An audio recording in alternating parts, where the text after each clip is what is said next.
Pois eu sempre tiven claro desde unha edade moi ceda, non tanto que quería ser escritor, que sobre eso ainda manteño certas dúbidas, senón sobre que quería escribir historias. Eu fui un lector precoz, e lía novelas, e había novelas que me gustaban moito, e entón era unha mágoa que remataran, e daquela eu inventáballe unha continuación á novela, que me mantera pois no mundo, no ambiente no que eu tanto disfrutara. Outras veces a novela pois non me gustaba como remataba, e entón eu inventáballe outro final.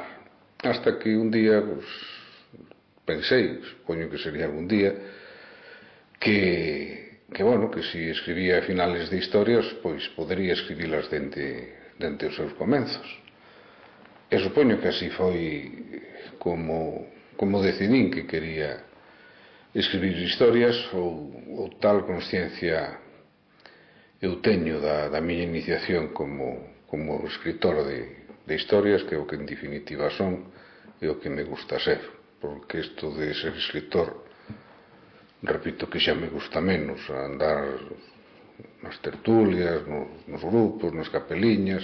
Se me gustara moito, pois andaría máis nos medios nos que andan os escritores, nas tertulias, nos grupos, nas xeneracións. Eso a mí, pois, por sorte ou por desgracia, por sorte porque traballo máis, e por desgracia porque me luce menos.